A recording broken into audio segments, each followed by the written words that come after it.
বসন্তের কাব্য। লেখনীতে মুশতারিন মুসাররাত। পর্ব 1 থেকে অন্তিম। প্রথম যেদিন পাত্রপক্ষ আমাকে দেখতে এলো, সেদিনই তারা আমার জায়গায় আপুকে পছন্দ করে বসল। বলার অপেক্ষা রাখে না, আপু দেখতে সত্যি খুব সুন্দরী। লম্বা, ফর্সা, আর মুখের গঠন এমন যে চোখ সরানো মুশকিল। আমাদের বয়সের পার্থক্য মাত্র 2 বছর। তাই দেখে কেউই বুঝতে পারে না কে বড় আর কে ছোট। বরং অনেকেই ভুল করে ভাবে আমি যেন বড়। পাত্রপক্ষ জানত না যে আপু বিবাহিত। তখনও তার সঙ্গে তাদের পরিচয় করানো হয়নি। তবে মুখের মিল এমন ছিল যে আমাদের 3 ভাইবোনকে দেখলে যে কেউ সহজেই বুঝে নিতে পারত আমরা এক রক্তেরই সম্পর্ক। সোফায় পাত্রী হিসেবে বসে থাকা আমার দিকে তাদের নজর তেমন একটা ছিল না। নাস্তা এগিয়ে দেয়া আমার আপুর দিকে তাদের দৃষ্টি ঘোরাফেরা করছিল। শেষমেশ ভদ্রতার ধার না ধরে পাত্রের মা সরাসরি আপুকে পছন্দ জানিয়ে বসলেন। বলেন, তাদের আর্মিতে জব করা লম্বা চওড়া ছেলের জন্য অমনি একটা মেয়ে খুঁজছেন। ছেলের সাথে ভালো মানাবে। আমাকে ইঙ্গিত করে বলেন, মেয়েটা সুন্দর আছে, খারাপ না, তবে হাইট একটু কম। আমার বাবুর পাশে একটু বেশি চোখে লাগবে।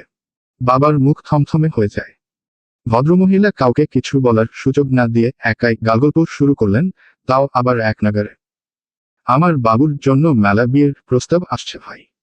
কেউ মোটরসাইকেল দিতে চায়, কেউ আবার ঘর সাজিয়ে, অনেকে তো সরাসরি 5-6 লাখ টাকা পর্যন্ত অফার করেছে। কিন্তু আমি একটাও প্রস্তাবে রাজি হইনি। আমি এসব কিছুই চাই না। আমার একটাই চাওয়া আমার বাবুর জন্য একটা সুন্দরী মেয়ে ঘরের বউ করা। সুন্দরী হলে পা থেকে মাথা পর্যন্ত সোনায় মুড়িয়ে আমরাই নেব। একমাত্র ছেলে আমার, বৌমাটা যেন সেরা হয়। লোকে তাকিয়ে দেখে বলে, বাহ, কি সুন্দর মানিয়েছে। একাল হেসে বললেন, এখন তো সরকারি চাকুরি সোনার হরিণ। আর আমার বাবুর মতো ছেলে তো লাখে একটা। কোনো বাজে অভ্যাস নেই ছেলের আমার। একটা বিড়ি সিগারেট কিচ্ছু খায় না। বড়দের খুব মান্য করে। খুবই ভদ্র ছেলে আমার। নিজের ছেলে বলে ঢাকঢোল পিটাচ্ছি না। একটু খোঁজ নিলেই জানতে পারবেন। আপনার ওই মেয়েটাকে আমার পছন্দ হয়েছে। আপনারা রাজি থাকলে নতুন সম্পর্কের সূচনা করতে পারি। বাবুর মায়ের কথা শুনে কার কি প্রতিক্রিয়া হলো জানি না। তবে বাবুর মায়ের নিম্ন মন মানসিকতা দেখে সাথে সাথেই কল্পনাতেই আমি লাল সালাম ঠুকলাম। মা পইপি করে বলেছিল, চুপচাপ থাকি যেন। যা জিজ্ঞেস করবে তার উত্তর ছাড়া এক বর্ণ যেন উচ্চারণ না করি। অগত্যা মায়ের কথা রাখতে ঠোঁটে ঠোঁট চেপে রইলাম। সোফায় বসাসে বাবুর দিকেও একপল চাইলাম। বাবু যে মাম্মাস বয়, তাতে আর সন্দেহ কি? একজনকে দেখতে এসে তার সামনেই আরেকজনকে পছন্দের ঘোষণা দেওয়া যায়। বাবু নীরব থেকে মায়ের কথায় সম্মতি দিয়ে যাচ্ছে। আমার প্রচণ্ড ঘৃণা হলো। ভদ্রমহিলাকে আমার বলতে ইচ্ছে করল, খালাম্মা, বাবুর জন্য বউ না খুঁজে একটা ফিডার আর একটা ন্যাপি কিনে বাড়ি যান, তাতেই কাজ চলবে। মেরুদণ্ডহীন পুরুষ একটা। বিয়ে নয়, ওর দরকার ডেকে আর। মনে মনে এসব ভেবে মাথা ঝাড়া দিলাম। হতভম্ব হয়েই বসার ঘরে সবার মুখের দিকে একপল তাকালাম। মা যেন কিছু বলার জন্য উসখুস করছে। বাবা চোখের ইশারায় থামিয়ে দিল মাকে। বাবা মুখটা গম্ভীর করে গুরুগম্ভীর স্বরে বলল, আপনারা আগে নাস্তা করুন, এ নিয়ে পরে কথা হবে। তারপর আপুর দিকে তাকিয়ে দৃঢ় স্বরে বলল, মিছরি মা, মিষ্টিকে রুমে নিয়ে যাও।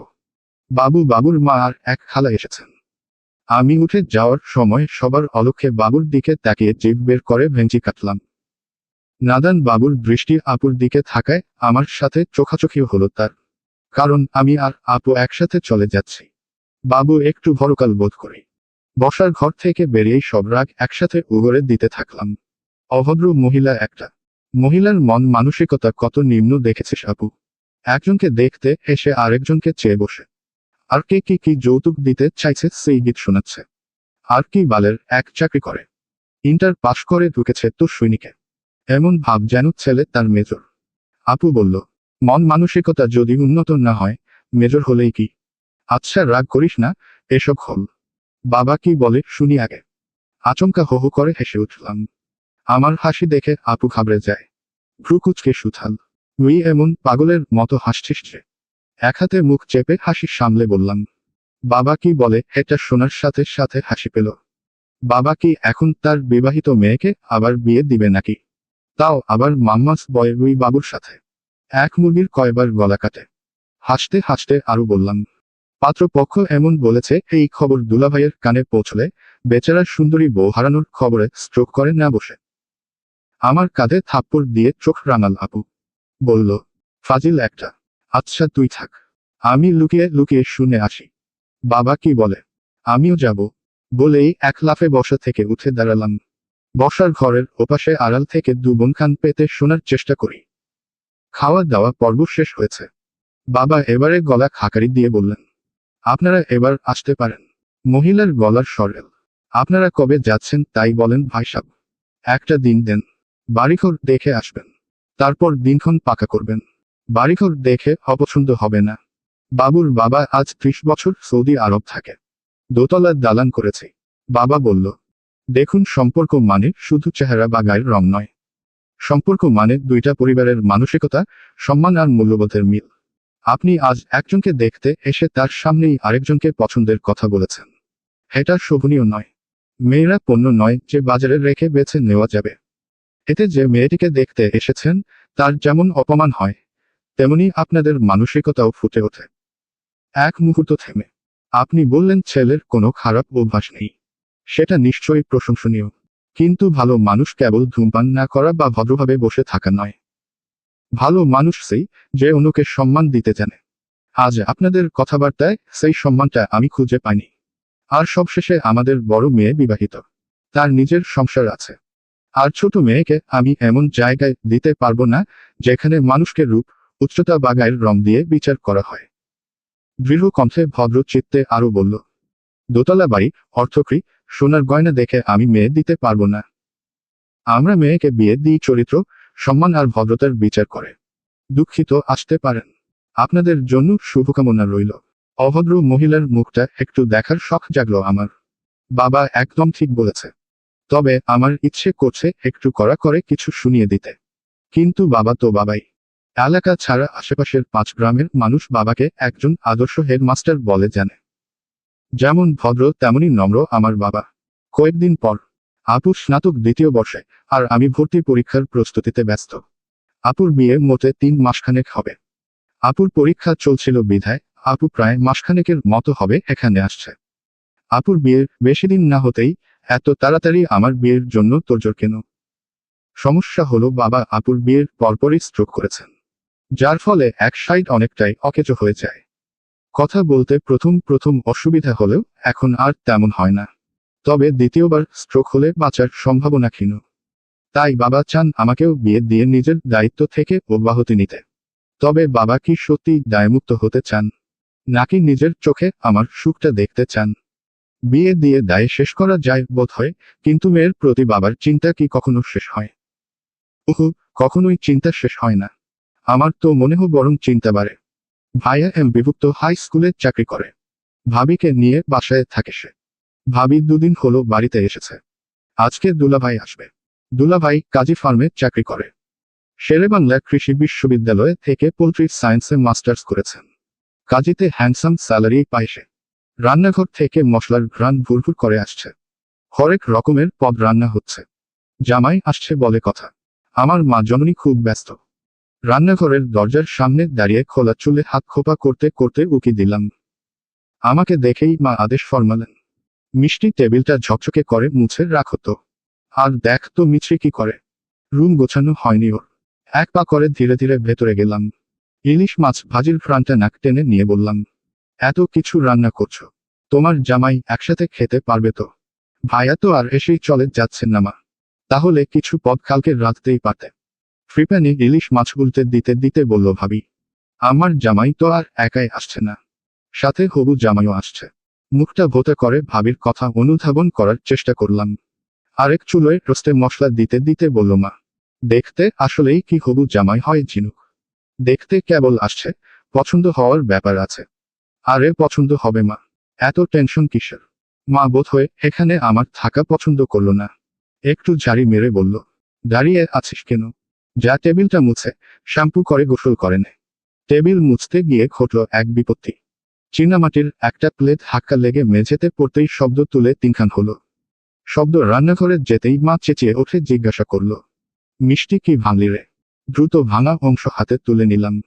কণ্ঠে দৃঢ়তা নিয়ে বললাম, কই কিছু না তো। শব্দ হলো যে কিছু ভাঙার।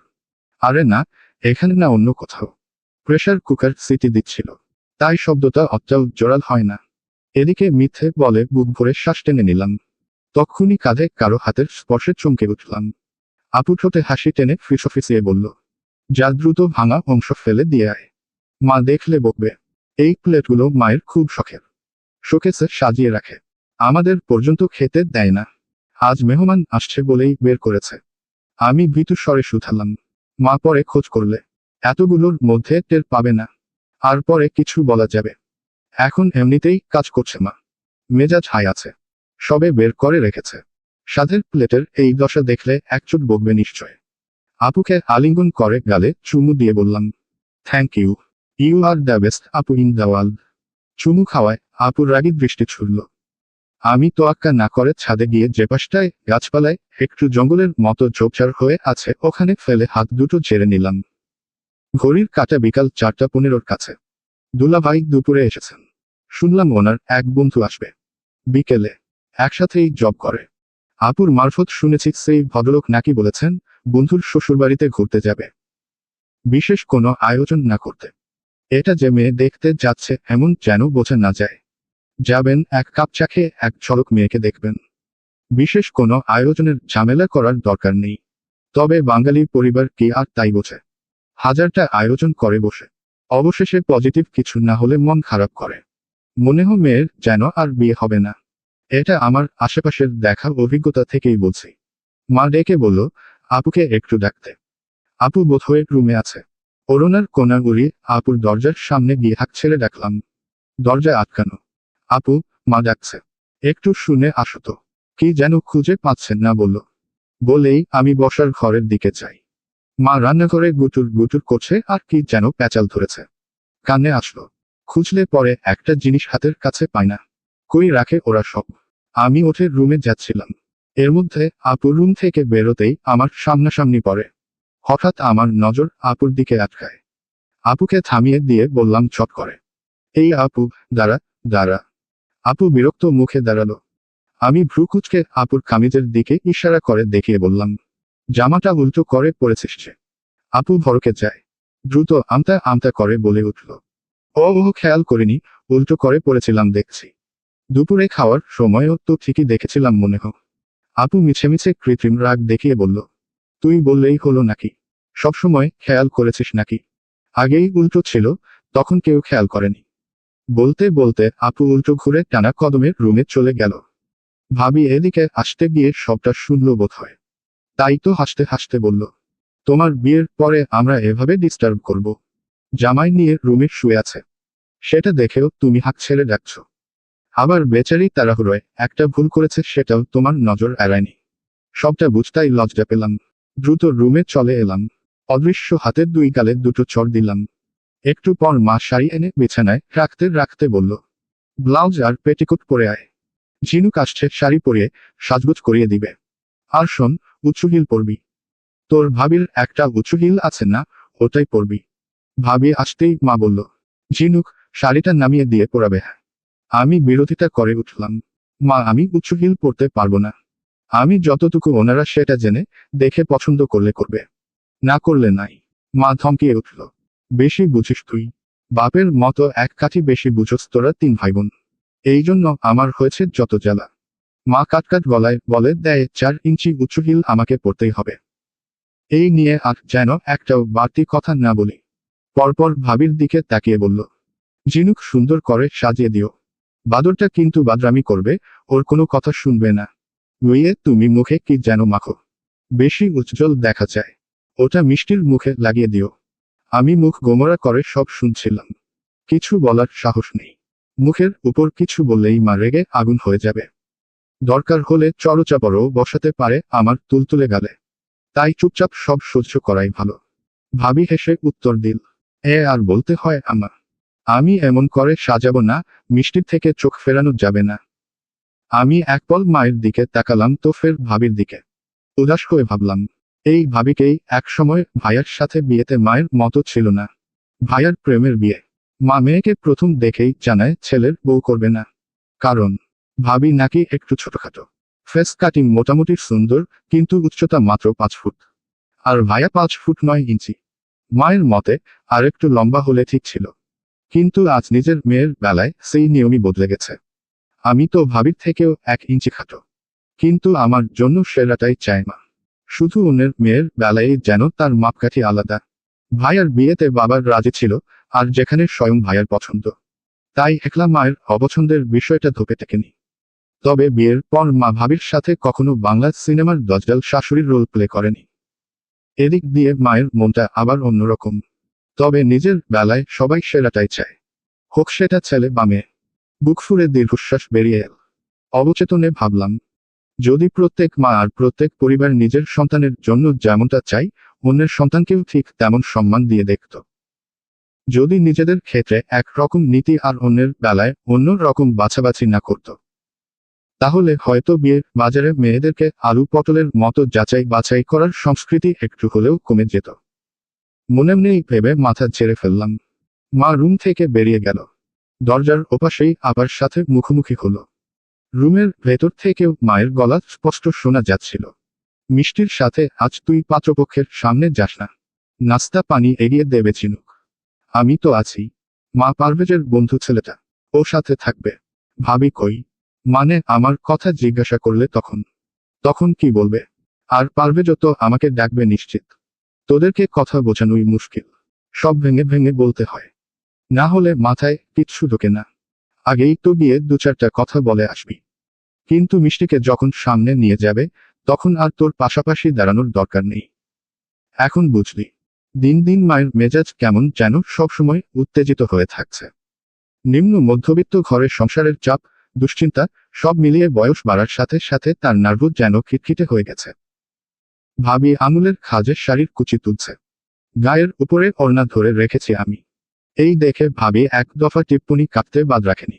মুচকি হেসে বলল, ইসোস, ননদিনীর লজ্জা তো আকাশ ছুঁই ছুঁই। এই লাজুক ভাবটা কিন্তু বিয়ের পর তোমার বরকে ভালোই ভোগাবে। তবে ছেলে মানুষ আবার এই লাজুকটা ভাঙতে ওস্তাদ। লজ্জায় লাল হলো আমার গাল। আমি হাসফাস করে উঠে বললাম, ধুর, তুমিও না। কিসব বলছো? আমি ছোট মানুষ না, এখনো এসব শোনার বয়স হয়নি আমার। আপুর রুমে আসতে আসতে বলে, কিসের বয়স হয়নি রে? ভাবি ঠোঁট টিপে হেসে বলতে গেলেই আমি চোখ কুচকে তাকিয়ে থামিয়ে দেই। ভেজা চুলগুলো আড়াল করতে আপুর মাথায় ওড়না টানা। আপুর মধ্যে তখনকার পর থেকে একটু জড়তা কাজ করছে, সেটা আপুর চোখমুখ দেখেই আন্দাজ করি। আপু আমার দিকে তাকাচ্ছে না। আপু এখনো স্বাভাবিকভাবে কথা বলতে একটু অস্বস্তি বোধ করছে। আপুর সাথে আমার ফ্রেন্ডলি সম্পর্ক। কলেজে যেতে প্রাইভেটে কোন ছেলে কি বলেছে, রাতে শুয়ে শুয়ে আপুর কাছে সব শেয়ার করি। আপু বিয়ের আগে কয়েকটা প্রপোজাল পেয়েছিল বলতো। একটু ফ্রি থাকায়, তারপর সবাই জানে মিষ্টিটা অনেক ফাজিল। নিজের সেই ফাজলামি গুণটা ধরে রাখতে আর আপুকে একটু জ্বালাতে মনটা উস্কানি দেয়। তাই তো ঠোঁটে শয়তানি হাসি টেনে টিপ্পনি কাটতে বললাম, আপু তুই লজ্জা পাচ্ছিস কেন বলতো? আরে বেখেয়ালে জামাটাই না হয় উল্টো পড়েছিলি, তাতে কি? ছোটবেলায় বিলাই প্যান্ট কতবার উল্টো করে যে পড়েছি আমি, তার ইয়াত্তা নেই। আমার এখনো মনে আছে। হু। শেষের কথাটা মেকি সিরিয়াস ভঙ্গিতে বলে মাথা নাড়লাম। আপু মোটামোটা চোখে তাকালো। ভাবি শব্দ করে হেসে ফেলল। দীর্ঘ সময় ধরে আমাকে সাজানো হয়। মেরুন রঙের সিল্কের শাড়ি, স্লিভলেস ব্লাউজ, দুহাতে স্বর্ণের দুটো মোটা বালা, যেটা আমার বিয়ের জন্যই গড়ে রেখেছিল আমার মা। কানে স্বর্ণের ঝুমকো, গলায় চিকন চেইন, মুখে প্রসাধনীর ছোঁয়া, ঠোঁটে লাল খয়েরি লিপস্টিক, চোখে কাজল টানা। আয়নার সামনে দাঁড়িয়ে দেখলাম মন্দ লাগছে না, মোটামুটি সুন্দরী লাগছে। ভাবির উঁচু হিল মায়ের কথায় অগত্যা পড়তেই হলো। তবে মনে মনে আমি মিষ্টি এক ফন্দিও আটি। মিষ্টির কোনো কিছুতে ছলচাতুরি থাকবে না। ফাজলামি থাকলেও থাকতে পারে, অবশ্য সেখানেও স্বচ্ছতা। দুলাভাইয়ের সেই বন্ধু ভদ্রলোকটির বাড়ি পাবনা শহরেই নাকি।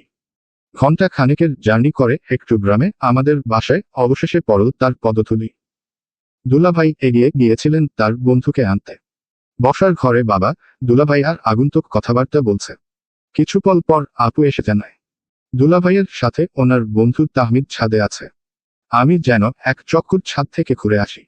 ভদ্রলোকের ইউনিক মেয়ে দেখার কায়দা আমার খারাপ লাগলো না, বরং ভালোই লাগলো। মেয়ে গতানুগতিক পাত্র বা পাত্রের পরিবারের লোকজনের সামনে সেজে বসে থাকা, ওনারা একের পর এক প্রশ্ন করা, এই রীতিটা আমার কাছে বোরিংই লাগে। শাড়ির কুচি সামলে আপুর সাথে সিঁড়ি বেয়ে উঠছি। হঠাৎ বললাম, আপু তোর বরের বন্ধু খুব চালাক রে। আপু প্রশ্ন করল, মানে? এই দেখ ছাদ থেকে দেখবে মানে? ন্যাচারাল আলোতে খুঁটে খুঁটে দেখবে। তারপর ছাদে ঘুরে ঘুরে কথা বলার সময় মেয়ের হাঁটা চলাচল দেখা হবে। মেয়ে ল্যাংড়া খোড়া নয় কিনা। আপু রাগত স্বরে বলল, তোর শুধু আজাইরা কথাবার্তা। ছাদের দরজার ওপাশ থেকে আপু সাহস জোগাল ইশারায়। আমি বললাম, তুইও আয়। তুই যা, নিচে কাজ আছে আমার। ভয় পাস না, তোর ভাই আছে। আমার বাড়ি, আমার ছাদ, আমি কেন ভয় পাবো? হ্যাঁ, ভয় পাওয়ার হলে ওই বেড়া পাবে। ধুর, তোর শুধু ফাজলামি।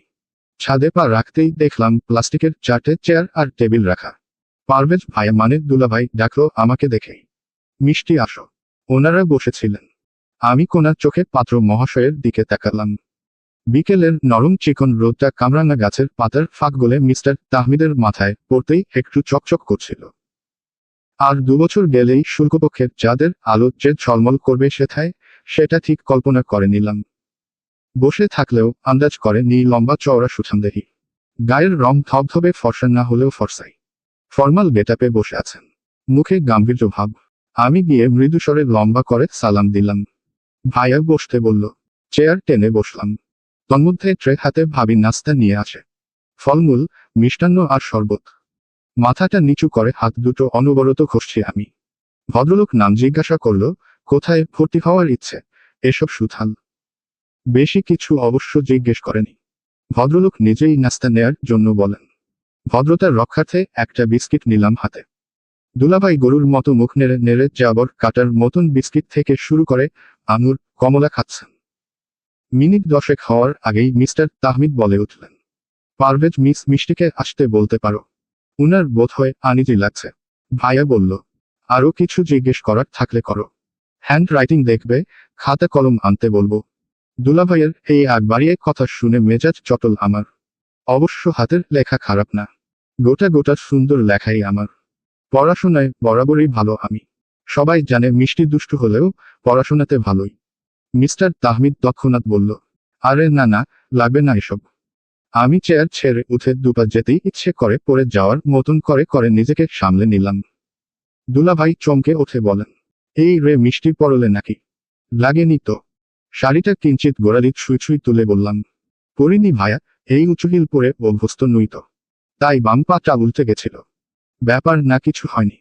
ঘাড় ঘুরিয়ে তাকিয়ে বলতে গিয়ে মিস্টার তাহমিদের সাথে একবার চোখাচোখিও হলো। নিচে যেতেই ভাবি এসে চেপে ধরল। কি কি জিজ্ঞেস করেছে, কি বলেছে? সবটা বললাম। ভাবি চোখে মুখে কৌতূহল নিয়ে জিজ্ঞাসা করল, মিষ্টি তা পাত্রকে পছন্দ হয়েছে তোমার? কেমন লাগলো?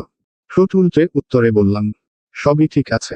বাট একটাই সমস্যা, পাত্রের ছাদে মাল কম আছে ভাবি। ভাবি নির্বোধের মতন মুখ করে চাইল। তার মানে আমার কথার অর্থ সে বোঝেনি। আমি বুঝিয়ে দিতে ঝটপট বলি, আরে বোঝনি। মাথায় চুল কম। একটা হাত কপালে রেখে বলল ভাবি, তুমিও না মিষ্টি? আমি শাড়ির পিন ছাড়াতে থাকি। ভাবি বলল, একটা না একটা দিক কিন্তু একটু ছাড় দিতে হয়। সব দিক দিয়ে কি আর পাওয়া যায়? আরে তুমি এটা বলছো, ভদ্রলোকের আমাকে পছন্দ হয় কি না সেটা দেখো।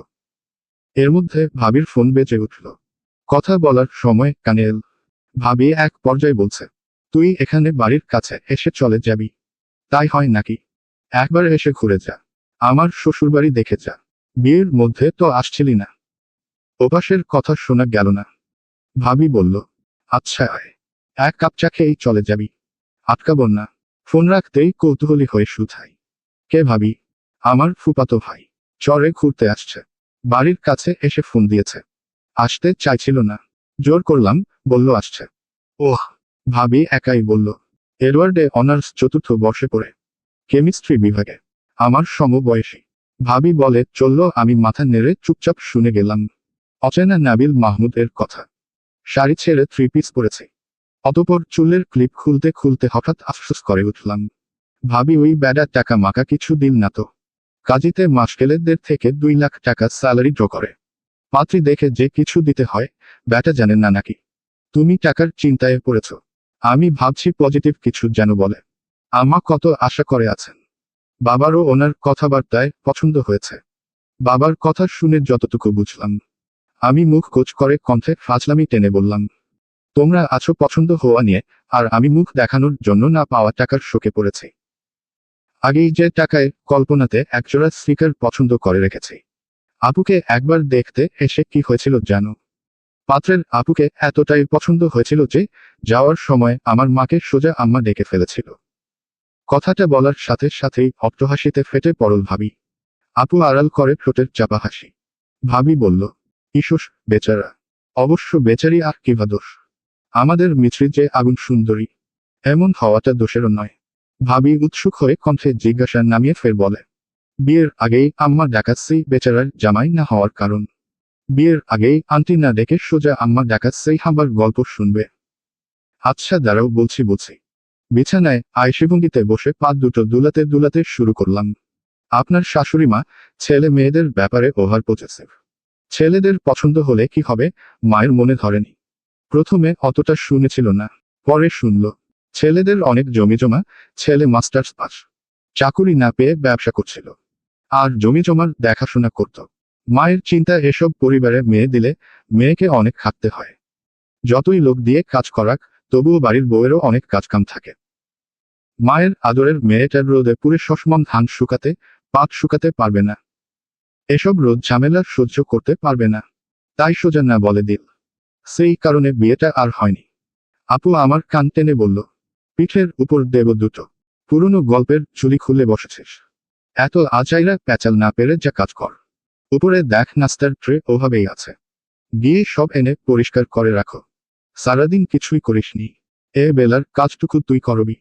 আমি কানটা ডলে প্রশ্ন করি। গেছে তোমার বরের কঞ্জুস বন্ধু, ওটার সামনে আমি আর যাচ্ছি না বাপু। চলে গেছে। ভাইয়া আর পারভেজ ছাদে কথা বলছে। আমার এখন ছাদে যেতে মন চাইছে না, তাই তোকে বলতেই এখানে এলাম। চেয়ার ট্রে সব এনে রাখিস। আচ্ছা যাচ্ছি। ঠিক তখনই ভাবির ফোন বেজে উঠল। ভাবি কল রিসিভ করে রুম থেকে বেরিয়ে যেতে যেতে বলল, মোড়ে একটা ফার্মেসি আছে।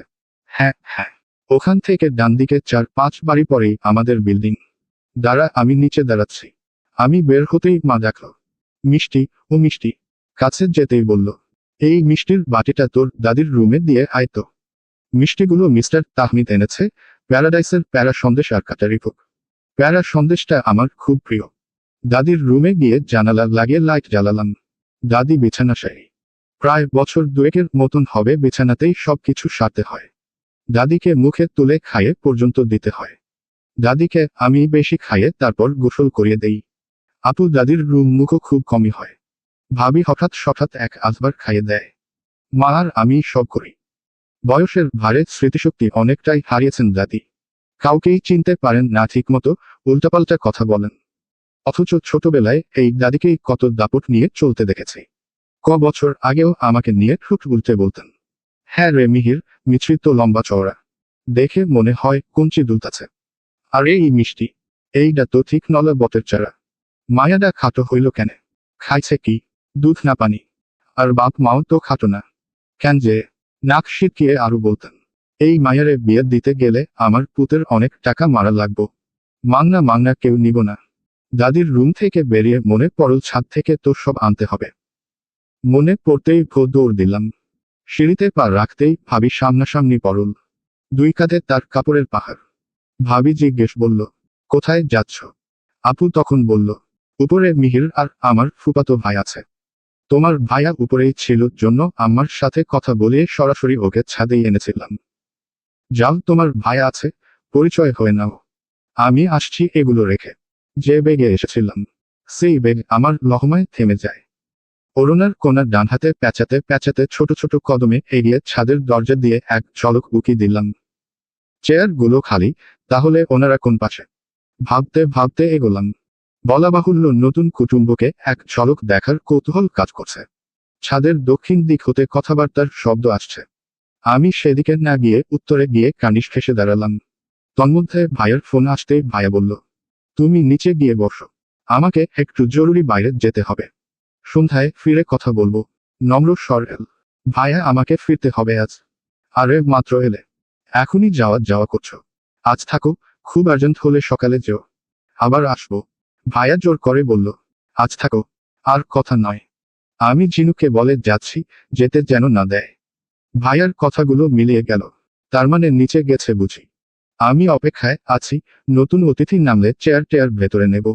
ফাল্গুনের নরম গোধূলিটা নিজের মতো করে ছাদটাকে গিলে নিয়েছে। গোধূলির কমলা রং আকাশে ছড়িয়ে পড়েছে মেঘের গালে গালে।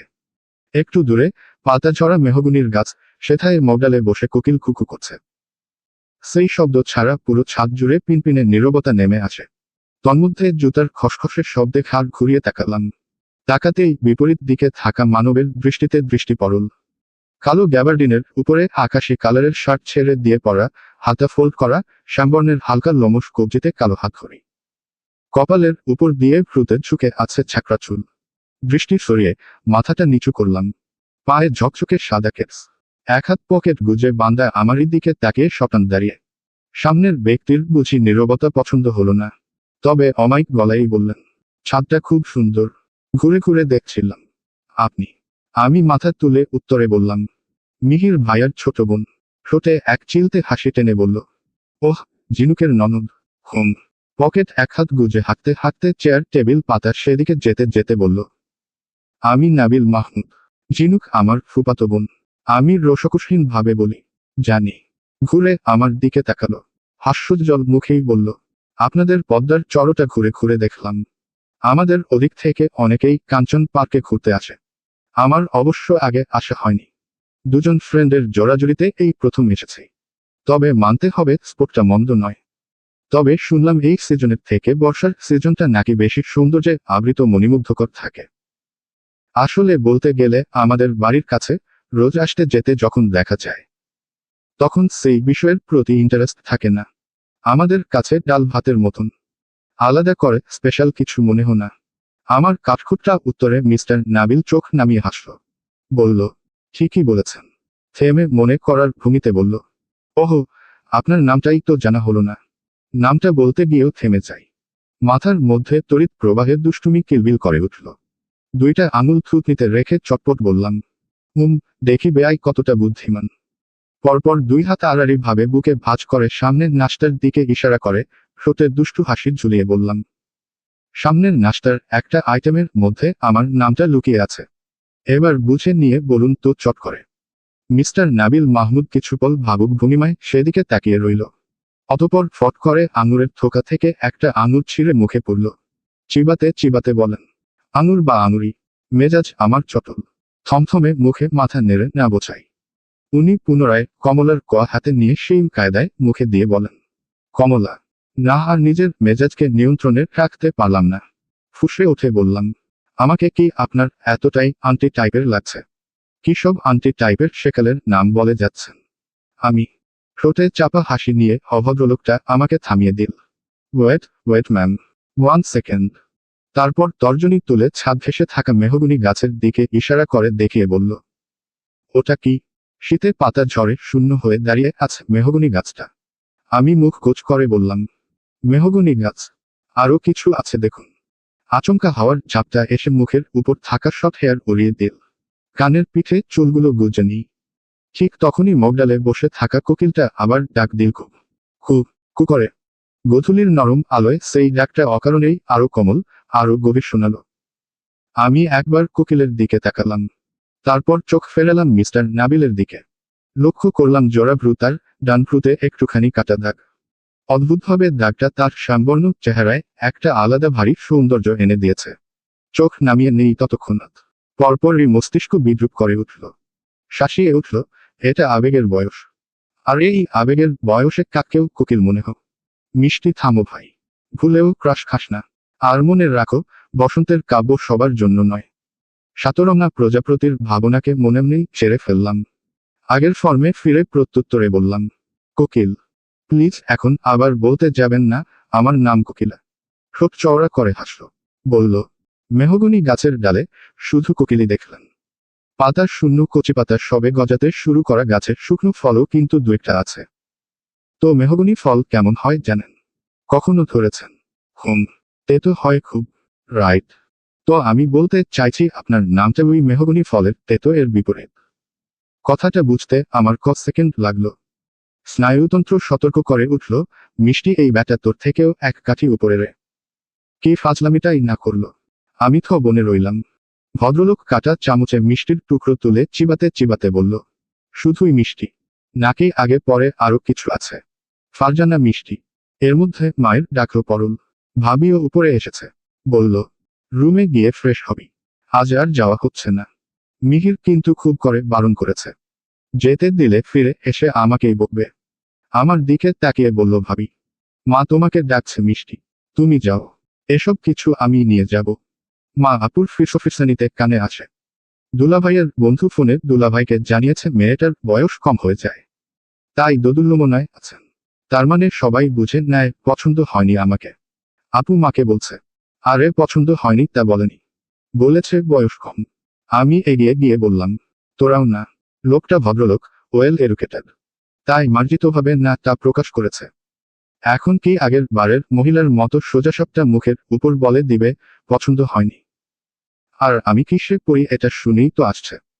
সেখানে আমার বয়স কত হতে পারে এই আইডিয়া ওনার ছিল না, বলছিল না। এসব ক্ষেত্রে নীরবতা, তারপর এ সকল কথার মানে বুঝে নিতে হয় আপু। আপু নীরব থেকে অবশেষে সহমত পোষণ করল। কয়েক মুহূর্ত পর বাবার কাছে গিয়ে আমার সিদ্ধান্ত জানাই। সকল প্রকার লজ্জা দ্বিধা কাটিয়ে মায়ের সামনেই নির্ভয় চিত্তে বলি, বাবা, আমি আর বারবার পাত্রপক্ষের সামনে যেতে চাই না। সামনে আমার অ্যাডমিশন, আমি এখন সেদিকেই মন দিতে চাই। এসব দেখাদেখি, প্রস্তুতি, চাপ সব মিলিয়ে আমার পড়াশোনাতেই ব্যাঘাত ঘটছে। আর একটা মেয়েকে ভালো করে বিয়ে দিলেই সব মিলে যায়, এমনটা তো আর এই সময়ে বলা যায় না। বিয়ের পর কত ঝামেলা, কত অসুখী সম্পর্ক দেখি চারপাশে। 6 মাস না যেতেই সালিশ বসে, মানিয়ে চলতে বলা হয়, দোষ দোষী খোঁজা হয়। এক মুহূর্ত থেমে দৃঢ় কণ্ঠে বললাম, আমি মনে করি প্রতিটা মেয়ের প্রথম কাজ হওয়া উচিত নিজের পায়ে দাঁড়ানো, নিজেকে তৈরি করা, নিজের ভবিষ্যৎটা শক্ত করে গড়ে নেওয়া উচিত। বিয়ে শাদী সবই সময় মতো ঠিক হয়ে যাবে। তাই প্লিজ বাবা, আমাকে এখন পড়াশোনাতেই ফোকাস করতে দাও। এই দেখাশোনার ঝামেলায় আমাকে জড়িও না আর। মা মুখ খোলার আগেই বাবার সাথে সাথেই আমার মাথায় কোমলভাবে হাত রেখে মৃদু হাসলেন। শান্ত, আশ্বস্ত করা কণ্ঠে বললেন, ঠিক আছে মা, তুই যা বলছিস সবই ঠিক। আমি তোকে কোনো জোর জবরদস্তি করব না। পড়াশোনা কর, নিজেকে গড়ে তুল। বিয়ের জন্য সময় এখনো অনেক বাকি আছে। আমারই ভুল হয়েছে, যা গিয়ে সেসব। শোন মা, এখন তোর সময়, তোর ভবিষ্যৎ গড়ার সময়। তুই মন দিয়ে পড়। মেয়েরা যখন নিজের জায়গায় শক্ত হয়ে দাঁড়ায়, তখন কারো কাছে মাথা নত করে চলতে হয় না। তুই এগো, বাবার দোয়া তোর সাথে আছে। রাত 8:10 বাজে। বসার ঘর থেকে কথাবার্তার হইচই আসছে। রুম থেকে গুটি গুটি পায়ে সেদিকে যেতেই দুলাভাই ডেকে উঠল, মিষ্টি, একা একা রুমে কি করছো? আরে এদিকে এসো। মুখে হাসি ঝুলিয়ে এগিয়ে গেলাম। নতুন বেয়াই, ভায়া, ভাবিও আছে। বেয়াই সাহেবের নজর টিভির দিকে। দুলাভাই ওয়ালেট বের করে 5টা 1000 টাকার নোট বের করে বলল, এই নাও, ড্রেস কিনে নিও। ব্যস্ততার মাঝে তোমার জন্য কিছু আনা হয়ে ওঠেনি। সাথে সাথে বলে উঠি, আরে কি করছেন ভায়া, লাগবে না। আমার মজা করে বলা মুখ দেখে টাকা দেয়নি, সেটা যে আপু দুলাভাইকে বলেছে এটা নিশ্চিত। আপু জোর করে টাকা ধরিয়ে দিয়ে বলল, রুম থেকে লুডু নিয়ে আয় তো মিষ্টি, সবাই একসাথে লুডু খেলবো। কপাল কুঁচকে শুধাই, লুডু? যা বলছি তাই কর, জলদি। ভায়া আর বেয়াই বসে টিভি দেখছে আর কথাবার্তা বলছে টুকটাক। মিস্টার নাবিল বেশ মিশুকে, যা বুঝলাম। ভাবি, আমি, আপু আর দুলাভাই লুডু খেলছি। খেলা একদম জমে উঠেছে। এক সময় দুলাভাই কণ্ঠে এক সমুদ্র আফসোস নামিয়ে বলে উঠলেন, এই মিছরি, আমি যে তোমার পৃথিবীর 1 নম্বর শত্রু। লুডু খেলতে না বসলে তো সেটা জানতামই না। একের পর এক গুটি খেয়ে সাবার করে দিচ্ছ। বর বলে দয়া মায়া করে একটু ছাড়ছুড়ো তো দিতে পারতে। আপু খাওয়ার দান চালতে চালতে বলল, খেলার সময় আপন পর কোনো ছাড়ছুড় নেই। এখন কাউকে চিনি না, জিতাটাই একমাত্র টার্গেট। এদিকে দুলাভাইয়ের আরেকটা গুটি খেয়ে আমি উচ্ছ্বসিত চোখে মুখে চেঁচিয়ে উঠি, কি মজা! ভাইয়ার সব গুটি ঘরে। ভাইয়াকে একেবারে বাতে বসিয়ে দিয়েছি। আমার কথায় সবাই হেসে লুটোপুটি খেল। দুলাভাই বেশম খেলেন। ভাবির বাড়ি থেকে ফোন আসায় ওনার সাইডে সোফায় থাকা নাবিলকে বলল, নাবিল, আমার চাল আসলে ছেলে দিস তো। আমি এক্ষুনি আসছি। অবশেষে ভাবির জায়গায় মিস্টার নাবিল বসল। এসেই চাল দিয়ে ছক্কা ফেলে আমার পাকা গুটি খেয়ে দেয়। আমার হাত পা ছুঁড়ে কাঁদতে ইচ্ছে করল। দুলাভাই আগের প্রতিশোধ নিতেই হোক আর মজা করেই হোক বলে উঠলেন, সাব্বাস নাবিল ভাই, সাব্বাস। তুমি তো এসেই মিষ্টিকে খেয়ে দিলে। দুলাভাইয়ের কথায় বেচারা নাবিল খুব কেসে উঠল। আমি শুধরে দিতে গোমরা মুখে বললাম, কথাটা ভুল হলো ভাইয়া, আমাকে নয়, আমার গুটিকে। খেলায় আপু উইন হয়, ভাবি সেকেন্ড, আমি থার্ড আর দুলাভাই হারুয়া। হেরে যাওয়ার জন্য দুলাভাইকে ট্রিট দিতে হয়। 7 আপ, আইসক্রিম আরো হাবিজাবি এনে খাওয়ালেন সবাইকে। সকালের নরম মিঠে রোদ রুমময় ছড়িয়ে আছে। 9টা বাজতে 20 মিনিট বাকি। দাদিকে নাস্তা খাইয়ে দেই। মায়ের গলা শুনলাম, বলছে আবার এসো বাবা। টের পেলাম ভাবির কাজিন বুঝি চলে যাচ্ছে। অনেকদিন পর আজ আবার দাদির জন্য পান ছেঁচতে বসি। পান খাওয়ার পোকা ছিল দাদি, এখন পারেন না। আমি মাঝে মাঝে দেই। হামাল দিস্তায় পান সেচে দাদিকে এগিয়ে দিলাম। ছোটবেলা থেকেই আমার এই অভ্যাস, দাদিকে পান বানিয়ে দিলে নিজের জন্য লুকিয়ে একটু মুখে পুরে নিই। মা দেখে ফেললে রাগ করেন, তাই চুপি চুপি খেয়ে আবার ভালো করে ঘষে দাঁত ব্রাশ করে ফেলি। পান খেয়ে ঠোঁটজোড়া লাল করে নিজেকে একবার আয়নায় দেখলাম। একাই লাজুক হেসে জানালার ধারে যাই পিচকিনি ফেলতে। পিচকিনি ফেলে জানালা দিয়ে তাকানোর সাথে সাথে চক্ষু আমার চরগাছ হয়। জিভ বের হয়ে যায় আধা হাত। সাথে সাথেই আর্তনাদ করে উঠলাম, ইয়া আল্লাহ! খেয়াল না করেই ফেললাম আমি। সোজা কার গায়ে গিয়ে পরল পানের পিচকিনি। সাথে সাথে উল্টোদিক ঘুরে দাঁড়ালাম। মিনিট খানেক হতে না হতেই একযোগে মা, আপু, ভাইয়ার গলা এল। ডাকছে উচ্চস্বরে, মিষ্টি, মিষ্টি, এই মিষ্টি। কই রে তুই? ভয়ে আর্স্ট হই। এখন সবাই বকবে না তো? ইচ্ছে করে দুষ্টুমি করেছে ভেবে। ভয়ের ছাপ লুকিয়ে রুম থেকে বেরোই। সাহস জুগিয়ে মৃদু গলা খাকারি দিয়ে বলতে বলতে এগোই, সবাই এমনভাবে একসাথে ডাকছো আমায়, মনে হচ্ছে ফেমাস হয়ে গেছি আমি। কি হয়েছে গো? শেষ কথাটা নিরীহ মুখে বলে মায়ের রাগী দৃষ্টিতে চোখ পড়তেই দাঁত দিয়ে জিভ কাটলাম। মা, আপু, ভাইয়া তিনজনের দৃষ্টি আমার দিকে। ভাইয়া চাচালো স্বরে বলে, আয় মিষ্টি, আয়। মিষ্টি, তুই ইচ্ছে করে ফাজলামি করেছিস না? পাশ থেকে মা চটে উঠে বলল, মিষ্টি, তোর কবে আক্কেল হবে রে? এরকম ফাজলামিও করতে হয়? নতুন কুটুম্ব, তার উপর রওনা হচ্ছে এমন সময়। আমি তৎক্ষণাৎ মুখটা এমন নিরীহ করে ফেললাম, যেন ভাজা মাছ উল্টে খেতে জানি না। অথচ যে আমি মাছের কাঁটাও চিবিয়ে চিবিয়ে খেয়েছি, সেটা কাউকে বুঝতেই দিলাম না। মুখটা মাছুম বানিয়ে মিহি স্বরে বলি, কি হয়েছে? তোমরা কি বলছো? আমি তো কিছুই বুঝতে পারছি না। আপু, তুই অন্তত ঝেড়ে কাশতো। আপু ভ্রু কুচকে বলল, এই তোর ঠোঁট লাল দেখা যাচ্ছে। তার মানে ঠিকই ধরেছি, জানালা দিয়ে পিচকিনি তুই ফেলেছিস। ভাবির ফুফাতো ভাই বাইরে বের হয়েছে মাত্র। পরপরই এমন কাণ্ড হলো। মিষ্টি, তুই দুষ্টুমি করে ওনার গায়ের উপর ফেলেছিস, তাই তো? নিজেকে নির্দোষ প্রমাণ করতে, সত্যের সাথে আংশিক মিথ্যে মেশাতে, বাংলা সিনেমার নায়িকা শাবানার মতো মুখে শাড়ির আঁচল ধরে অবাক হওয়ার কৃত্রিম ভান ধরি। আতকে ওঠে বলি, ওমা, সে কি, পিচকিনি ওনার গায়ে পড়েছে! আল্লাহ, আমি তো খেয়ালই করিনি। ইসোস, খেয়াল করব না? আমিও না। ছি ছি ছি। ভাবি আবার কি ভাববে? মা ধমকিয়ে উঠল, দেব এক চড়। মিথ্যে বলছিস বেয়াদব। সত্যিই মা, আমি খেয়াল করে ফেলিনি। বিশ্বাস করো। অবশ্য কথাটা মিথ্যেও নয়, আসলেই তো অনাকাঙ্ক্ষিতভাবে এটা হয়েছে। যদিও আমি পুরোপুরি নির্দোষ নই, তবে নিজেকে দোষী সাব্যস্ত করতেও নারাজ আমি। যেটা ঘটেছে দুর্ঘটনাবশত। ভাইয়া বিরক্ত গলায় বলল, আমি ভেবেছিলাম ইচ্ছে করে ফাজলামি করেছিস। আচ্ছা, জাগে যা হওয়ার হয়েছে, বললে তো আর উঠে আসবে না। তবে মিষ্টি শোন, আমি তরাক একদম সোজা হয়ে দাঁড়াই। ভদ্রসভ্য মেয়ের মতো মাথা নেড়ে বললাম, হ্যাঁ ভাইয়া। ভাইয়া কণ্ঠে হুঁশিয়ারি উচ্চারণ করে বলল, জানালা দিয়ে এসব থুতু আর যেন ফেলতে না দেখি। এসব খুবই বাজে অভ্যাস। ঘাড় কাত করে তৎক্ষণাৎ বলি, ঠিক আছে, আজকে উচিত শিক্ষা পেয়েছি, আর কখনো হবে না। এই যে আমার বোচা নাক ছুঁয়ে বলছি, বলেই দাঁত বের করে হাসার চেষ্টা করি। ভাইয়া চলে যায়। মা মোটা মোটা চোখে তাকিয়ে বলল, আবার পান খেয়েছিস তো সোজা গালের উপর দুটো পড়বে। কতবার না বলেছি পান খাবি না, দাঁত লাল হয়ে যায়। অবিবাহিত মেয়েরা কত সুন্দর পরিপাটি হয়ে থাকে। আর তুই পাশের বাড়ির রুনিকে দেখেও তো একটু শিখতে পারিস। একটু খেলে কিচ্ছু হয় না মা। আমি এখনই ব্রাশ করে ঝকঝকে করে ফেলবো। হুহ। মা তারস্বরে প্যাচাল পাতে পাতে রান্নাঘরে ঢোকে। আপুর মাধ্যমে জানলাম ভাবিও নিচে ছিল। এমন সময় ভদ্রলোকের ডান হাতের ডানায় হঠাৎ করে কিছু একটা ভেজা ভেজা পড়ে। ভাবি তার ফুফাতো ভাইকে সাহায্য করে ধুতে। তারপর বসার ঘরে ভদ্রলোককে ফ্যানের নিচ বরাবর বসতে বলে। ভাবি বলল, বস। বাতাসে হাতাটা একটু শুকানোর মতো হলেই যাস। শার্টের হাতার লেপ্টে থাকা ভেজা অংশ অন্য হাতে ঝাড়ার মতো করে উত্তরে বলল, আরে লাগবে না, এ তেমন কিছু না।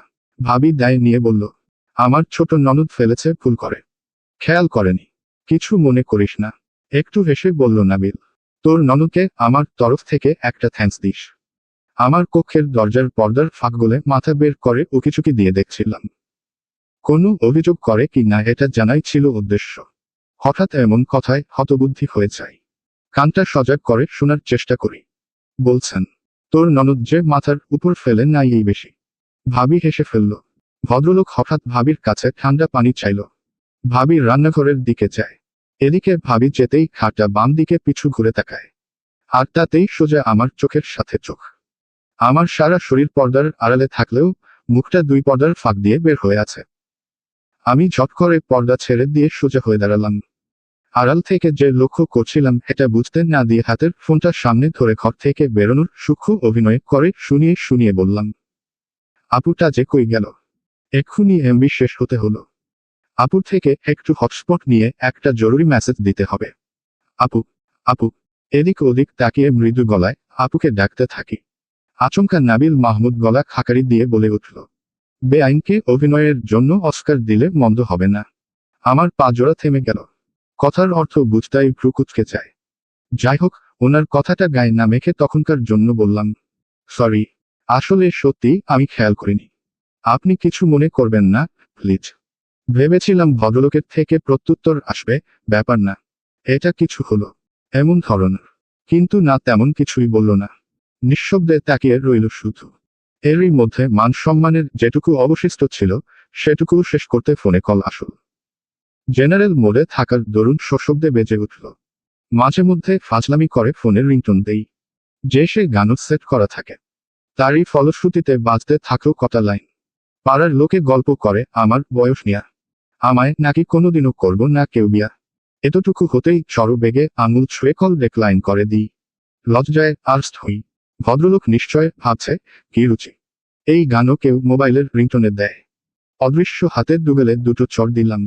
সাথে নিজেকে গালি দিতেও ভুললাম না। আরও রাগ হলো বাংলালিংকের সিম কোম্পানির উপর। আমার ফোনে সচরাচর তেমন একটা কল আসে না। যা কথা মেসেজে আর হোয়াটসঅ্যাপেই হয়। সিমের কল অধিকাংশ সময় কোম্পানিরই হয়। এখন 2222-এর উপর কি যে রাগ হচ্ছে। আর টাইমিং পেল না। উনি নিশ্চয় ভাবছে, মেয়েটা নিশ্চয় বিয়ে পাগল। আর বেচারির বোধ হয়ে বিয়ে থা হচ্ছে না। লজ্জায় মাটির সাথে মিশে গেলাম। এক মুহূর্ত দেরি না করে ঘরে চলে যাই। সাথে সাথে রিংটোন তো বদলামি শিক্ষাও নিলাম। আর কখনো এসব বুজুং ভাজুং রিংটোন সেট করব না। সময় নদীর স্রোতের মতো বয়ে গেছে। কেটেছে বেশ কটা বছর। অনেক চড়াই উতরাই পেরিয়ে আমি আজ এখানে। আল্লাহর অশেষ দয়ায় প্রথমবারেই মেডিকেলে টিকে চাই। এমবিবিএস শেষ করে এখন ইন্টার্নশিপ করছি। তবে এই সময়ের মধ্যে হৃদয়বিদারক ঘটনা ঘটে। বাবা নামক ছায়াকে হারিয়েছি। আমার জীবনের সবচেয়ে বড় বিয়োগ, যা কখনোই পূরণ হওয়ার নয়। তবে এটাই যে পৃথিবীর নিষ্ঠুর নিয়ম। ভাইয়াকে পেয়েছি একজন দায়িত্বশীল ভাই হিসেবে। আর্থিক দিক দিয়ে বোঝার সুযোগ দেয় না যে বাবা নেই। বাড়িতে মা বিয়ের জন্য একের পর এক পাত্র দেখে যাচ্ছে। আগে সেই সময় একটা চাকরিজীবী মোটামুটি দেখতে পাত্র হলেই হতো। কিন্তু সময়ের ব্যবধানে চাহিদা বেড়েছে। এখন আমার জন্য যে সে পাত্র মায়ের মনে ধরে না। ডাক্তার মেয়ের জন্য ডাক্তার কিংবা প্রথম শ্রেণীর চাকরিজীবী না হলে নাকি মানাবে না। সাধারণত বউ নেওয়ার ক্ষেত্রে দুটো বিষয় দেখা হয়। এক, দর্শনধারী, দুই, মেয়ের ক্যারিয়ার বা সম্পদ। দ্বিতীয় নম্বরের জন্য আজকাল বাড়িতে ঘটকের আনাগোনা একটু বেশি। মা সকালে ফোন করে বলেছে, ছেলে ইঞ্জিনিয়ার। দেখতে খারাপ না, গায়ের রং একটু চাপাই। ছেলে মানুষের গায়ের রং ব্যাপার না। তাই আমি যেন আর কোনো বাড়তি কথা না বলি। বাড়িতে আসলেই কথা পাকাপাকি করবে। শীতের রিক্ততা শেষে ধরণীতে আবার বসন্ত এসেছে। আবহাওয়া নাতিশীতোষ্ণ। জিয়া মেডিকেলের 6 তলা। সময় 3টা 30। বেশ কয়েকটা ফাইল হাতে শিশু ওয়ার্ডে ঢুকি। দুপুরে খাবার খেয়ে এসে বাকি থাকা ফাইলগুলো রিফ্রেশ করে যার যার বেডে রাখতে চাই। প্রতিটি বেডেই একই দশা। রুগীর চেয়ে আত্মীয় স্বজনের বিয়রভাবটাই বেশি। মিষ্টি কালারের 3 পিস পরেছি, সাদা এপ্রনের পকেট এক হাত গুজে, অন্য হাতে ফাইলগুলো বুকের সাথে ধরে এগিয়ে যাই। হঠাৎ ডানদিকের পেশেন্টের বেডে ফাইল নামিয়ে সোজা হতে গিয়ে থমকে যাই। চেনা মুখ অনাকাঙ্ক্ষিতভাবে দেখে বিস্ময়ে চক্ষু আমার কোটর ছাড়ার জোগাড়। সেই শ্যামবর্ণ মুখ, গালে খোঁচা খোঁচা দাড়ি। মনে হচ্ছে এক রত্তি কিচ্ছুটি বদলায়নি। অমনি আছে, যেমনটা ছিল সেই বসন্তে, যেমনটা ফের দেখেছিলাম তারই পরের বছরের আরেক বসন্তে। 50 এক মহিলা তোয়ালে জড়ানো ছোট্ট বাচ্চাটিকে সামনের শ্যাম পুরুষের দিকে বাড়িয়ে দিয়ে বলছে, নাও, কোলে নাও বাবা। তিনি ইতস্তত করল বোধ হয়। বলল, এত ছোট, পরে যাবে। ভয় করছে। কিছু হবে না, ধরো। এবারে কোলে তুলে নিল। আমার চোখ সেদিকেই। তার দৃষ্টি ক্ষণিকের জন্য আমার দিকে পড়লেও চোখ সরিয়ে বাচ্চাটির দিকে চাইল। না চাইতেও আকস্মিকভাবে আমার মনের দুয়ারে অভিমান জমল। কেন জমল? জমার মতো কারণ ছিল কি? নাকি আছে? উত্তর, না, নেই। তথাপি আমার কেন জানি অস্থির অস্থির লাগছে। উনি কি সত্যিই আমাকে চিনতে পারছে না, নাকি এড়িয়ে গেলেন? অদ্ভুত থাকলেও আমার কাছে সবকিছু কেমন জানি তেতো হয়ে উঠল। পরপর মস্তিষ্কে হানা দিল কটা প্রশ্ন। আচ্ছা, উনি এখানে, বাচ্চাটাকে? বেডে বসে থাকার রমণীর দিকে চাইলাম। ফুটফুটে গুলুমুলু বেশ সুন্দর দেখতেই একটা মেয়ে বসে। বাচ্চাটার মা? নিজে নিজেই উত্তর খুঁজে নেই। তার মানে নাবিল মাহমুদের বউ বাচ্চা নয় তো? নাবিল বাচ্চাটার আঙুল ধরে বলছে, বাবাটা দেখতে অনেক কিউট হয়েছে। মাশাআল্লাহ। আমি দ্রুত ঘুরে পাশের বেডে ফাইল রেখে অতঃপর নিজের কাজ শেষ করে বেরিয়ে আসি। নাবিলের সাথে আমার আরো একবার দেখা হয়েছিল, এডওয়ার্ড কলেজের সামনে। আপু আমাকে দাঁড় করিয়ে রেখে কলেজে গিয়েছিল নোট আনতে। এমন সময় হঠাৎ নাবিলের সাথে দ্বিতীয়বার সাক্ষাৎ হয়। সেবার নিজেই আগ বাড়িয়ে কথা বলে টম দোকান থেকে ওয়ান টাইম চা কিনে খাওয়ালেন। এক পশলার গল্প জুড়লেন। অবশ্য তারপর আর কোনোদিন দেখা হয়নি। তবুও বসন্ত আসলেই আমার তার কথা মনে পড়ে। ভাবির কাছ থেকে গত বছরও শুনেছিলাম বিয়ে করেনি এখনো। বেশ কয়েক মাস হলো আর শোনা হয়ে ওঠেনি। উনি আমাকে এড়িয়ে যাওয়ায় কষ্ট হচ্ছে, নাকি ওনার বউ বাচ্চা দেখে না চাইতেও কোথাও একটা সূক্ষ্ম আফসোস হচ্ছে। দীর্ঘশ্বাস জমছে। আমি বুঝে উঠতে পারছিলাম না। ভাবতে ভাবতে করিডোর দিয়ে যাচ্ছি। তন্মধ্যে পিছন থেকে একদম পাশাপাশি এসে আমার দিকে ঝুঁকে শীতল কণ্ঠে বলল, হ্যালো ম্যাম। ফোনের রিংটোন কি চেঞ্জ হয়েছে নাকি এখনো হয়নি? আমি থমকে দাঁড়িয়ে ঘাড় ঘুরিয়ে তাকাই। চোখে মুখে এক চিলতে দুষ্টু হাসি ঝুলিয়ে আছেন তিনি। কথাটা বুঝতে কম মুহূর্ত লাগলো আমার। আমি সোজাসুজি না বলে তেমনি ফাজলামো মেশানো সুরে বলি, কোনটা বললে খুশি হবেন? চেঞ্জ হয়েছে নাকি হয়নি? নাবিল উত্তর দেয়ার আগেই আমি ফের বলে উঠি, আপনার জন্য কনগ্রাচুলেশন। নাবিল ভ্রু তুলে বলল, কিসের জন্য? আপনি যেন বিয়েতে দাওয়াত দিতে ভুলে গেছেন। তাই বলে আমি অভিনন্দন জানাতে কিপটামি করব নাকি? আপনার বউ এবং বাচ্চার জন্য ডাবল অভিনন্দন। নাবিল চোখ মুখে কৃত্রিম হাসিরেখা টেনে বললাম। নাবিল এমনভাবে তাকালো যেন আকাশ থেকে পড়েছে। বিয়ে, বউ, বাচ্চা, হোয়াট? ওর চেহারার হতভম্ব ভাব দেখে আমি নিজেই গোকুলের মতো প্রশ্ন ছুড়ে দিলাম, কেন বিয়ে করেননি আপনি? থুতনিতে আঙুল ঠেকিয়ে কিঞ্চিত হাসরসে প্রত্যুত্তরে বলে, স্টিল পিওর সিঙ্গেল আমি। চোখ দুটো রসগোল্লার মতন বড়বড় করে বলে উঠি, তাহলে? এতটুকু বলেই থেমে যাই। নাবিল বোধহয় আমার অসম্পূর্ণ কথাটা বুঝে নেয়। তাই তো নিজ থেকেই বলল, আমার ভাইয়ের ছেলে। ভাবির বাবার বাড়ি বগুড়াতে। প্রায় সপ্তাহ খানেকের মতন হবে বেবি হয়েছে। ব্যস্ততার জন্য আসতে পারিনি। বাচ্চাটার নিউমোনিয়া হওয়ায় হসপিটালে ভর্তি হয়েছে শুনে অগত্যা আসতেই হলো। চোখের পলকে দাঁত দিয়ে জিভ কাটলাম। এই রে শোনা নেই কিছু নেই, একটা ধারণা করে বসে থাকি। আচ্ছা, করেছি তো ঠিক আছে। সরাসরি না বলে একটু ঘুরিয়ে ফিরিয়ে জিজ্ঞেস করলেও তো হতো। তা না, সোজা নিজেকে বলদ বানিয়ে ফেললাম। অপ্রস্তুত ভাব লুকিয়ে অপ্রতিভ গলায় বললাম, ওহো, মিস্টেক হয়েছে। দুঃখিত। নাবিল মাথা ঝাঁকিয়ে বলল, ব্যাপার না। কৌতূহলী গলায় প্রশ্ন করি, আপনি একাই এসেছেন? না মানে আন্টি আসেননি। আগেরবার শুনেছিলাম ওনারা দুই ভাই। বাবা নেই, এতটুকু জানি। দুজনে করিডোর পেরিয়ে সিঁড়ি দিয়ে নামছি। দুই হাত পকেট পুরে হাঁটছে নাবিল। ওভাবেই যেতে যেতে উত্তরে বলল, মা অসুস্থ, জার্নি করার মতো অবস্থায় নেই।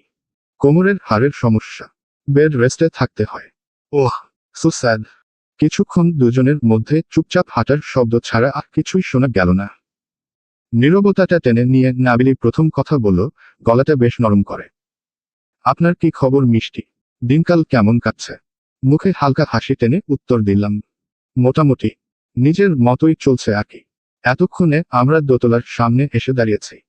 আমি সৌজন্যে দেখিয়ে বললাম, ওপাশেই ক্যাফেটেরিয়া, চলুন কফি খাই। আপনি তো আত্মীয় মানুষ, আর বলতে গেলে এখানে আপনি নতুন।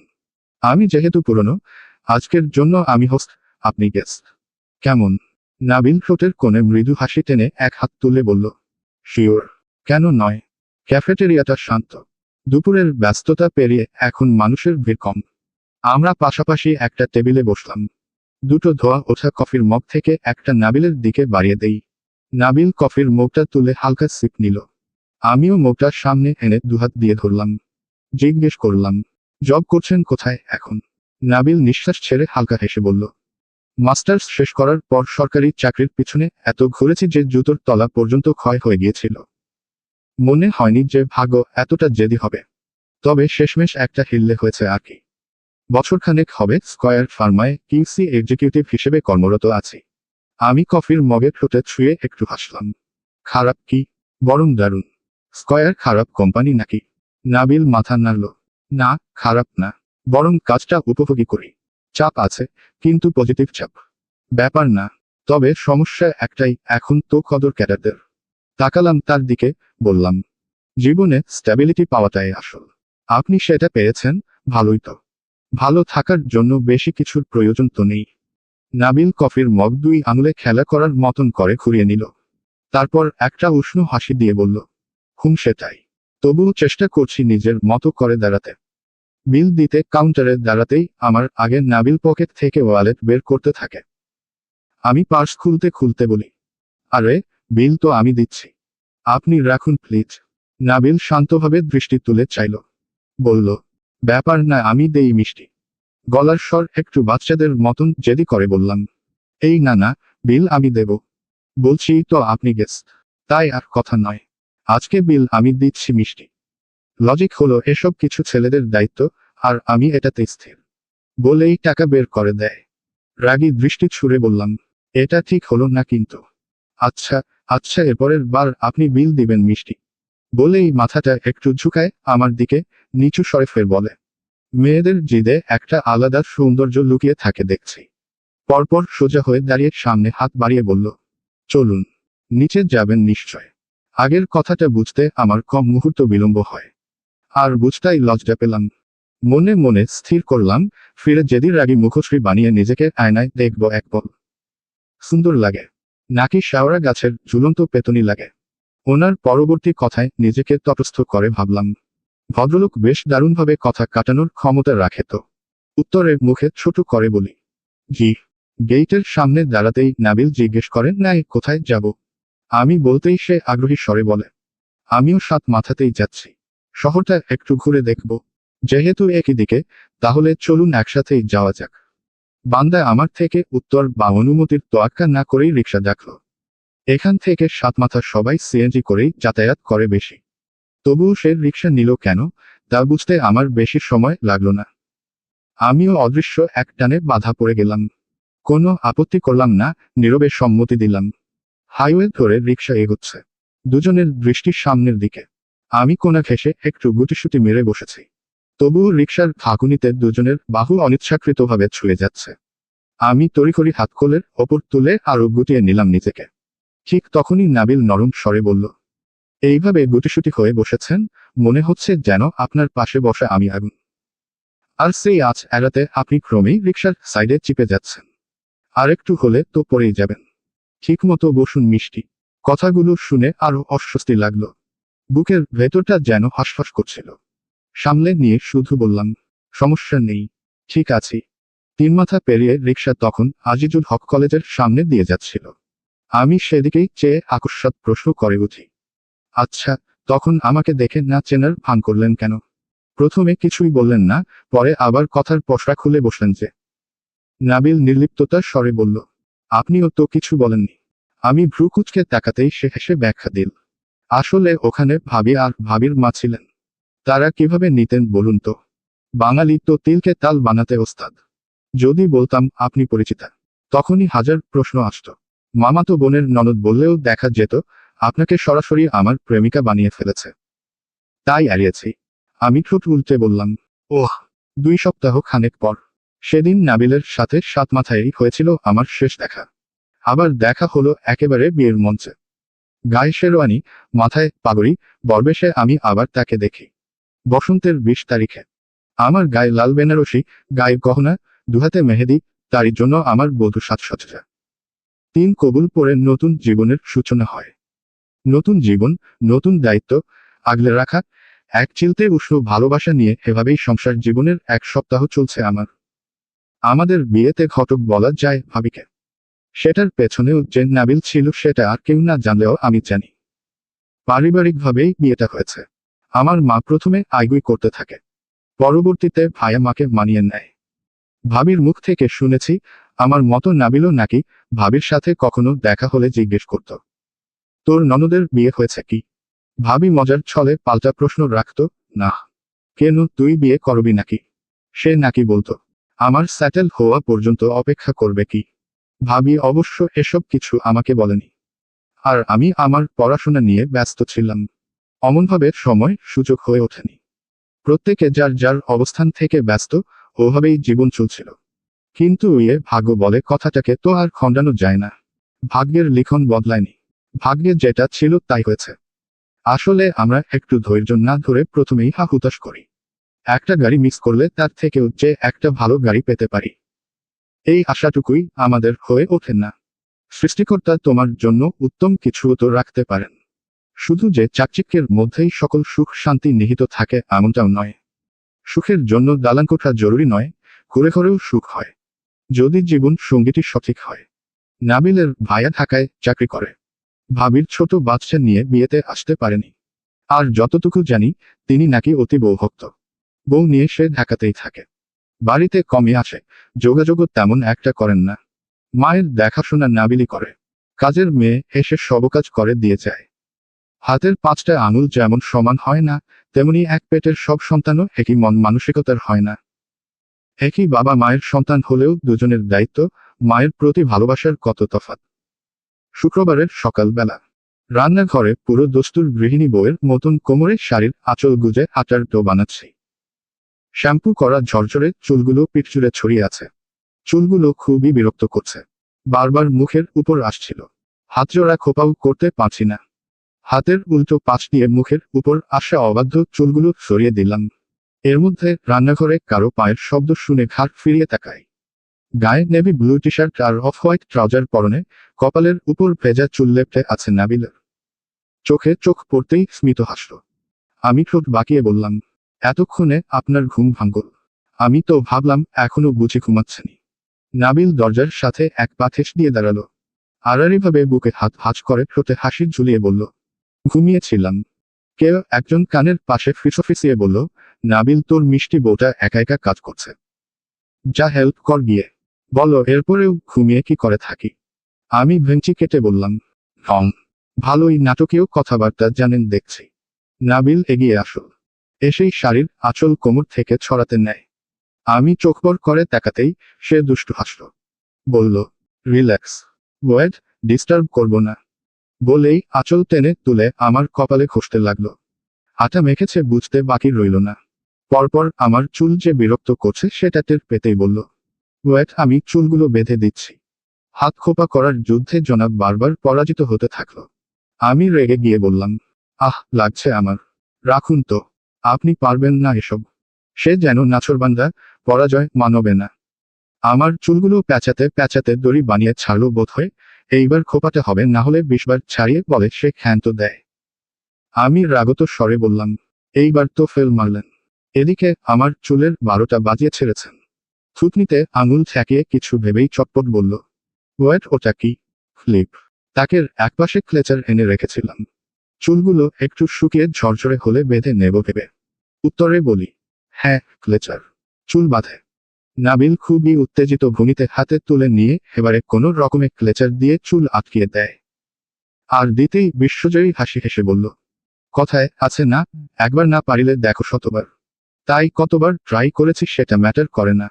অবশেষে জয়ী হয়েছি কি না সেটাই দেখার বিষয়। চুলোয় দুধ ফুটাতে দিয়েছিলাম। আমি খেয়াল করিনি। উথলে পড়তে নিচ্ছিল দেখেই নাবিল তড়িঘড়ি করে গ্যাসের চুলোর সুইচ ঘুরিয়ে বন্ধ করে দেয়। পাতিলের গা বেয়ে ফোঁটা দুধ ঘুরিয়ে পড়ল। নাবিল ভাব নিয়ে বলল, বিগ থ্যাঙ্কস দাও। আমি না থাকলে তো। আপনার সাথে কথা বলতে গিয়েই তো খেয়াল করিনি। উতলে পরলে এখানে আপনি হতেন সম্পূর্ণ দোষী। আটা নিয়ে গোল করতে করতে হঠাৎ কিছু মনে উঠতেই উচ্ছ্বাসিত কণ্ঠে বললাম, জানেন একবার আমার দাদা কি করেছিলেন? দাদির মুখ থেকে শুনেছিলাম দাদি বাপের বাড়ি গিয়েছে। দাদা বাড়িতে একলা। দাদাকে চালের পরিমাপ বলে গিয়েছিলেন কতটুকু দিয়ে রাঁধতে হবে, বেশি যেন অপচয় না করেন তাই। আগের দিনে তো অভাব অনটন একটু বেশি ছিল, সেই হিসেবে দাদি অনেকটাই হিসেবে ছিল। তো দাদা দাদির বলে যাওয়া পরিমাপ মতো চাল দিয়ে ভাত রান্না করেছেন। তারপর উনুনে দুধ জাল করতে গিয়ে যখন পাতিলের মুখ পর্যন্ত উতলিয়ে আসছে, তাই দেখে দাদার অবস্থা নাজেহাল। বলেই হাসি আটকালাম কোন রকমে। নাবিল ভ্রু কুঁচকে শুনছে। আমি হাসতে হাসতে বাকিটুকু বলি, দাদা ভাবছে চাল অর্ধেক দিয়ে ডাবল ভাত হয়েছে। এখন হাফ কেজি দুধে তো পাতিল ভরে যাচ্ছে। এত দুধ একলা মানুষ খাবো কেমনে? এই ভেবে উনি নারিকেলের দুধ জাল করা ওরম আঞ্চলিক শব্দ দিয়ে তুলে তুলে ফেলতে থাকে। এভাবে ফেলতে ফেলতে পরবর্তীতে দেখে পাতিলের তলায় এক ছটাক দুধ অবশিষ্ট আছে। দাদির মুখ থেকে শোনা সেই গপ্প কাহিনী বলতে বলতে শব্দ করে হেসে উঠি। আরেকজন মনোযোগী শ্রোতা হয়ে আমার দিকেই চেয়ে, তবে শুনছে কম, আমাকে দেখছে বেশি। নাস্তা বানিয়ে শাশুড়ির ঘরে যাই। কোমরের হাড় ক্ষয়ে যাওয়ায় পুরো 1 মাস একদম বিছানায় বিশ্রামে থাকতে বলা হয়েছে। নাস্তা রেখে প্রেসক্রিপশন দেখে দেখে ওষুধগুলোর পাতা সাজিয়ে দিচ্ছিলাম। শাশুড়ি আম্মা আমার দিকে তাকিয়ে ছিলেন নিবিড় দৃষ্টিতে। মনে হচ্ছে অনেক কথা জমা তার চোখের কোণে। আমি বললাম, আম্মা, খাবার খেয়ে ওষুধগুলো খেয়ে নিবেন। এখানেই রাখলাম। আমার কথা শেষ হতেই আম্মা ধীরে ধীরে হাত বাড়িয়ে আমার হাতের উপর নিজের কুচকানো উষ্ণ তালুটা রাখলেন। চোখ দুটো চিকচিক করে উঠল চোখের জলে। কাপা গলায় বললেন, জানো মিষ্টি মা, কেউ ছেলের বউ পায়, কিন্তু ভাগ্যবানরা বউয়ের মতো মেয়েও পায়। তোমাকে কদিন দেখে মনে হচ্ছে আমি একটা মেয়ে পেয়েছি। এতদিনের আফসোস খুঁচিয়ে যাচ্ছে সব। তোমার নামটা মিষ্টি ঠিকই, কিন্তু তুমি তার থেকেও 1000 গুণ বেশি মিষ্টি। তোমার মতো মেয়ে পেয়ে আমার বার্ধক্যটাতে নতুন আলোর মতন শান্তি এসে গেছে। একটু থামলেন। গলার স্বর আরো নরম হয়ে এলো। তোমাকে দেখে মনে হয় আল্লাহ আমার দোয়াটা শুনেছেন মা। ভালো থেকো, আমার ছেলেকে ভালো রেখো, এতটুকুই চাই। এছাড়া কিছু চাওয়ার নেই। তার চোখ বেয়ে টুপুটুপ করে অশ্রু ঝরল। আমার ভেতরেও একটা ঝাঁকুনি অনুভব করলাম। আম্মা নিজেকে সামলে বললেন, নাবিল বলল, তুমি নাকি সোমবারেই চলে যাচ্ছ? কবে তোমার পড়াশোনা শেষ হবে? কতদিন আছে আর? আমি হালকা হাসার চেষ্টা করে বললাম, বেশি দিন নয়, আর 4 মাস বাকি আছে ইন্টার্নশিপের। দেখতে দেখতে চলে যাবে। আম্মা বাচ্চাদের মতো মুখটা গোমরা করলেন। বললেন, 4 মাস এখনো? ময়লা দিন বাকি দেখছি। সন্ধ্যার পর ভিডিও ক্লে বাড়িতে কথা বললাম। বাড়িতে 2টা বিচ্ছু আছে, ভাইয়ার ছেলে আর আপুর মেয়ে। 2টাই সমবয়সী। আপু আমার বিয়েতে এসেছিল। কালকে চলে যাবে বাসায়। এই জন্য মা বারবার বলছে যাওয়ার আগে একবার বাড়ি থেকে ঘুরে আসতে। বলেছি নাবিল বাইরে আছে, আসলে পরে জানাবো। দেখি সকালে গিয়ে বিকেলে চলে আসবো। বিয়ের আগে ভাবতাম বাড়ি ছাড়া কিভাবে অন্যজনের বাড়িতে গিয়ে থাকবো। আসলে বিয়ে এমন একটা বন্ধন যে আপনা আপনি একটা মহব্বত মার সৃষ্টি হয়। নিজের সংসারের টানেই থাকতে হয়। শাশুড়ির ঘরে গিয়ে কিছুক্ষণ গল্প করে নিজের ঘরে আসি। শাশুড়ি আম্মা পান খান। সেই পুরনো লোকটা আজ আর সামলাতে না পেরে বানিয়ে মুখে পুরে নেই। অবশ্য যেখানে সেখানে থুথু না ফেলে বেসিনে ফেলেছি। নারা একবারই বেলতলায় যায়। ডোরবেল বাজতেই অনুমান করি নাবিল এল বোধ হয়। টিস্যু দিয়ে ঠোঁটজোড়া মোছার বৃথা চেষ্টা করে গিয়ে দরজা খুলে দিলাম। দিয়েই জিজ্ঞেস করলাম, কোথায় ছিলেন এতক্ষণ? উত্তর না দিয়ে নাবিল আমার দিকে ভ্রু কুঁচকে নিটল চাহনিতে তাকিয়ে রো। দরজা আটকে ওর সামনে হাত নাড়িয়ে বললাম, জনাবের হঠাৎ কি হলো? উত্তর দিচ্ছেন না কেন? আচমকা এক হাত বাড়িয়ে আমার কোমর জড়িয়ে ধরে। আমি ভ্রু উঁচিয়ে প্রশ্নাতুর দৃষ্টিতে তাকালাম। আমার ঠোঁটে বৃদ্ধা আঙুল ছুঁয়ে বলল, পান খেয়েছ, রাইট? আমি মাথা নেড়ে বললাম, হ্যাঁ, ছোটবেলার অভ্যাস। সরি, এক্ষুনি দাঁত ব্রাশ করে নিচ্ছি। নাবিল স্বল্প হাসল। আমার মুখের দিকে তাকিয়ে হিম শীতল কণ্ঠস্বরে বলল, তোমার পান খেয়ে রাঙা হয়ে ওঠা ঠোঁটজোড়া সেদিন আমাকে অদ্ভুতভাবে টেনেছিল। নিষিদ্ধ একটা ইচ্ছে মাথা তুলেছিল, কিন্তু অধিকার না থাকায় মনে মনেই ইচ্ছেটাকে মাটি চাপা দেই। আজ অধিকার নিয়ে অপূর্ণ ইচ্ছেটাকে কি পূরণ করা যায় মিষ্টি? বিয়ের আগে একটা মেয়েকে দেখে এমন ইচ্ছে হওয়া তো শোভনীয় নয়, জনাব। ক্যারেক্টার তো সুবিধার ঠেকেছে না? ক্যারেক্টার ভালো। বউয়ের আমানতের হেফাজত করেছি বলেই ইচ্ছেকে প্রশ্রয় দেইনি। মুচকি হেসে বললাম, তাই? হ্যাঁ ম্যাডাম। বলেই ঠোঁট ডুবাল। মুহূর্ত পর হাতের উল্টোপাশ দিয়ে ঠোঁটজোড়া মুছে নিল নাবিল। আমি মেকির রাগী চাউনি ছুড়লাম। পরপর কণ্ঠে ফাজলামি মিশিয়ে বলে উঠলাম, শুকনো ঠোঁট আর পান রঙা ঠোঁটে চুমু খাওয়ার টেস্ট কি আলাদা নাবিল? মানে কেমন টেস্ট ফিল করলেন জানতে ইচ্ছে করছে আর কি। আমার কপালে কপাল ঠেকিয়ে বলল, টেস্টটা তোমার মতোই টক ঝাল মিষ্টি। দুটি সমাপ্ত দুটি।